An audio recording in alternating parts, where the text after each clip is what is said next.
ಎಲ್ಲರಿಗೂ ಪ್ರೀತಿಯ ನಮಸ್ಕಾರ. ಕಾಟೇರ ಚಿತ್ರದಿಂದ ಇದು 2ನೇ ಪ್ರೆಸ್ ಮೀಟ್.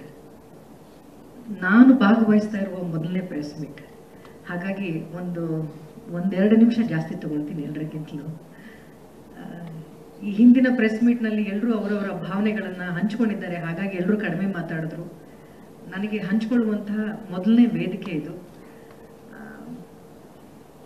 ಇಲ್ಲೆಲ್ಲ ಇಷ್ಟು ಜನ ಮಾತಾಡಿದ್ರಲ್ಲ, ಬಹುಶಃ ಇವರೆಲ್ಲರೂ ಉಸಿರಾಡ್ತಿರೋದೇ ಸಿನಿಮಾನ ಪ್ರೀತಿಸುವಂಥ ಎಲ್ಲರೂ ಒಂದೇ ವೇದಿಕೆ ಮೇಲೆ ಕೂತಿದ್ದೀವಿ.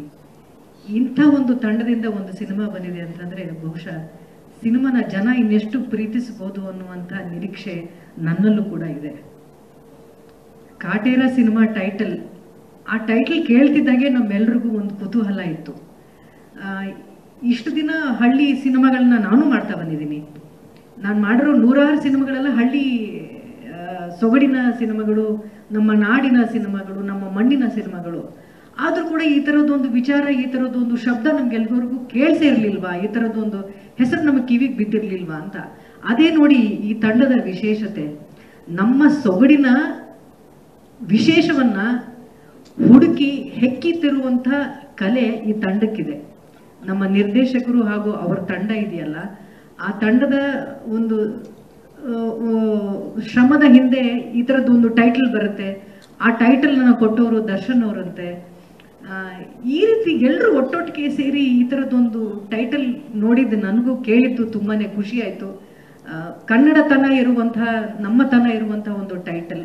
ಹಾಗೂ ಆ ಟೈಟಲ್ ಮಧ್ಯೆ ಒಂದು ಮಚ್ಚಿದೆ, ನೀವೆಲ್ಲರೂ ನೋಡಿರ್ತೀರಿ. ಬಹುಶಃ ಆ ಚಿತ್ರಕಥೆಯನ್ನು ಅದು ಬಿಂಬಿಸುತ್ತೆ ಅಂತ ನನಗನ್ಸುತ್ತೆ. ಚಿತ್ರದ ಒಳಗೂ ಕೂಡ ಅದೇ ರೀತಿ ಪ್ರತಿಯೊಂದು ಪಾತ್ರದ ಹೋರಾಟ ಇದೆ. ಒಂದು 3-4 ದಿನದಿಂದ ನಾನು ಚಿತ್ರದ ಪ್ರಮೋಷನ್ಗಾಗಿ ನಾನು ಎಲ್ಲ ಮಾಧ್ಯಮಗಳಲ್ಲೂ ಇಂಟರ್ವ್ಯೂ ಕೊಡ್ತಾ ಇದ್ದೀನಿ. ತುಂಬ ಕಷ್ಟವಾಗಿದ್ದು ಏನು ಅಂತಂದರೆ, ಟೀಸರು ಬಿಟ್ಟಿಲ್ಲ, ಟ್ರೈಲರು ಬಿಟ್ಟಿಲ್ಲ. 1 ಗಂಟೆ ಒಂದೊಂದು ಟಿವಿಗೆ ಮಾತಾಡಬೇಕು. ಏನು ಮಾತಾಡೋದು ಅಂತ ನಮಗೂ ಗೊತ್ತಾಗಲಿಲ್ಲ. ನಿಮ್ಮ ಪಾತ್ರ ಹೇಳಿ ಅಂತಾರೆ, ನಮ್ಮ ಪಾತ್ರದ ಬಗ್ಗೆ ಹೇಳಬೇಡಿ ಅಂತ ಇವರು ಹೇಳ್ತಾರೆ. ಆದರೂ ಸಿನಿಮಾ ಬಗ್ಗೆ ಸಾಕಷ್ಟು ವಿಚಾರಗಳು ಹೇಳಕ್ಕಿತ್ತು ಅನ್ನೋದೇ ಈ ಚಿತ್ರದ ವಿಶೇಷ. ಆಗ್ಲೇ ಹೇಳಿದಾಗೆ ಆ ಮಚ್ಚಿನ ಹಿಂದೆ ಒಂದು ಕತೆ ಇದೆ ಅಂತ. ಪ್ರತಿ ಒಂದು ಪಾತ್ರಕ್ಕೂ ಹೋರಾಟ ಇದೆಯಲ್ಲ, ಆ ಹೋರಾಟ ಕೇವಲ ಮನರಂಜನೆಗೆ ಮಾತ್ರ ಅಲ್ಲ, ಮನೋವಿಕಾಸಕ್ಕಾಗಿ. ಈ ಚಿತ್ರದಲ್ಲಿ ಅಷ್ಟು ಅದ್ಭುತವಾದಂಥ ಒಂದು ವಿಚಾರನ ಇಟ್ಕೊಂಡಿದ್ದಾರೆ. ಬಹುಶಃ ಸಿನಿಮಾ ರಿಲೀಸ್ ಆಗ್ಬಿಟ್ರೆ